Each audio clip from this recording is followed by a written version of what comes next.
Nadia, mahasiswi baru yang tinggal di kota, tinggal di kos milik Bu Rati yang menerapkan aturan ketat bagi perempuan. Seperti wajib pulang sebelum jam 7, harus melapor setiap keluar, dan dilarang mengikuti kegiatan kampus di malam hari. Awalnya Nadia mencoba menerima, namun lama-lama ia merasa haknya sebagai mahasiswi dan perempuan semakin dibatasi. Apalagi ketika Bu Rati menahan KTP-nya sebagai bentuk hukuman. Laras, teman sekampusnya, melihat bahwa aturan tersebut merupakan bentuk pelanggaran HAM karena membatasi kebebasan dan mengontrol perempuan secara berlebihan. Konflik memuncak saat Nadia pulang pukul 8 setelah rapat penting. Namun gerbang kos dikunci dan ia dimarahi di depan kos-kosan. Dengan dukungan Laras, Nadia akhirnya memberanikan diri untuk berbicara baik-baik dengan Bu Rati.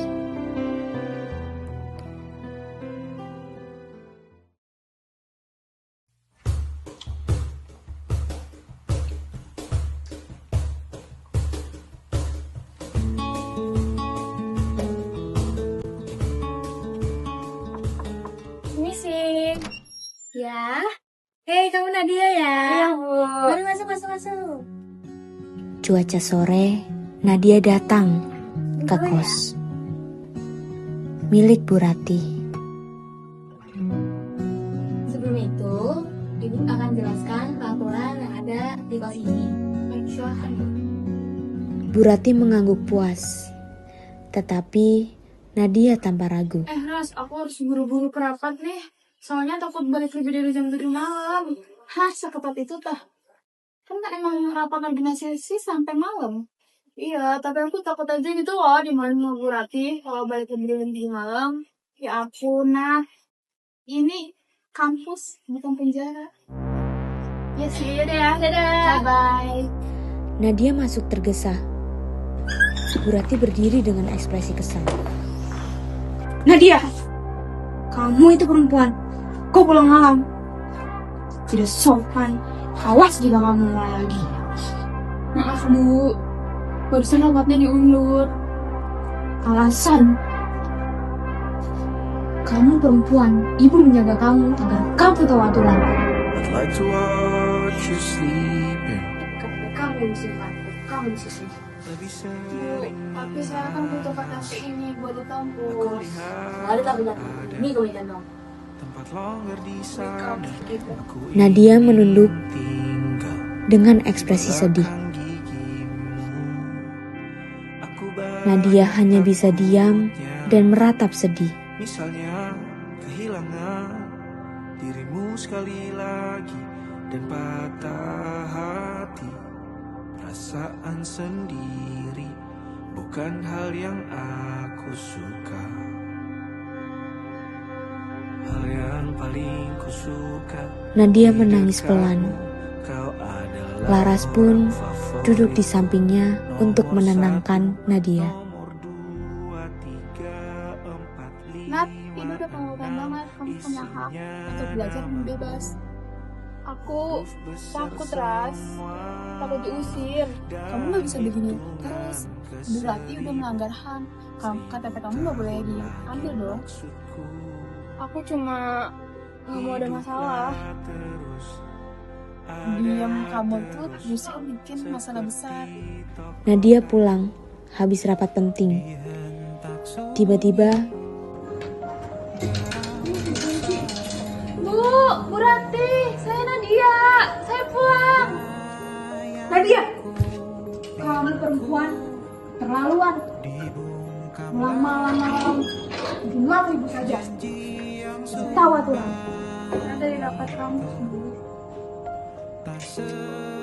sore hari Laras datang ke kos Nadia yang bertujuan untuk bertemu dengan ibu kos hanya sekedar untuk membicarakan peraturan yang sudah melanggar HAM tanpa Bu Ratih sadari. Kenapa?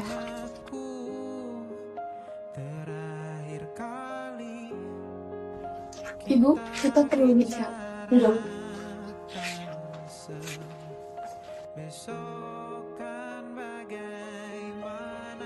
Ada apa?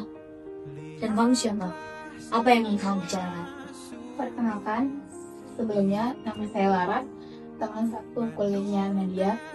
Tujuan saya menemui ibu saat ini untuk membicarakan keluh kesah Nadia selama ini di kota. Cerita seperti apa yang Nadia Lalu dengan nada pelan dan hati-hati, Nadia memberanikan diri untuk membuka suara kepada Bu Ratih. Saya tahu Nenek Bu baik, tapi aturan ini membatasi saya. Saya perempuan iya, tapi saya juga mahasiswa yang punya tanggung jawab. Saya butuh belajar, berorganisasi, dan juga berkembang. Nah, Ibu hanya ingin kalian tidak kenapa-napa. Kamu bisa menjaga diri, Bu. Yang kamu butuhkan aturan yang adil, bukan yang mengekang. Menahan KTP dan aktivitas jam keluar malam itu bukan perlindungan. Bu Ratih pun mulai luluh dengan ucapan Laras dan Ibu Nadia. mengerti. Ibu tidak menyadari bahwa peraturan yang Ibu buat justru malah merugikan penghuni kos ini. Ibu mengerti, tapi Ibu hanya takut pergaulan di zaman sekarang itu. Ibu hanya takut kalian kenal sana. Kami mengerti, Bu, kalau dari aku, tapi Ibu yang membatasi kebebasan terhadap pengikutmu. Bu Ratih terdiam dan tampak berpikir. Baiklah, Ibu akan coba lebih percaya terhadap kalian.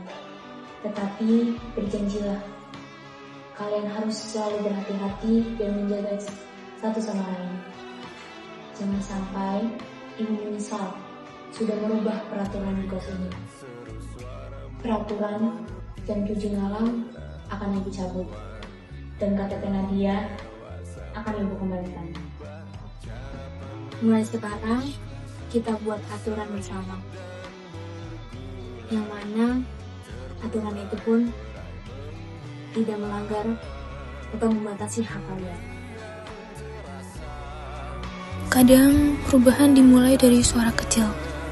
Suara itu bukan muncul untuk menentang atau melawan siapapun, tetapi untuk menjaga martabat, kebebasan, dan hak paling dasar yang dimiliki setiap manusia.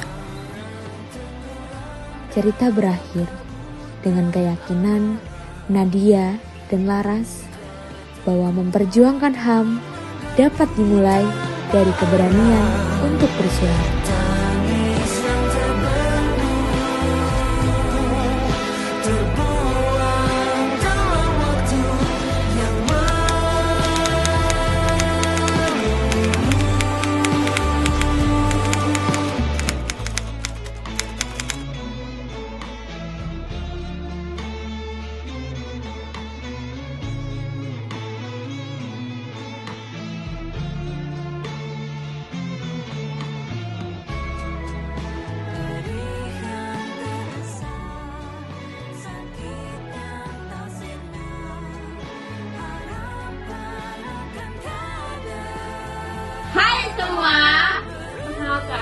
Namaku Farida Firdausa Rizkina dengan NIM E1A024243. Namaku Sanseviera Gadis Hermawan dengan NIM E1A024251. Nama aku Nara Rahma Latifah, E1A02242993. Bye!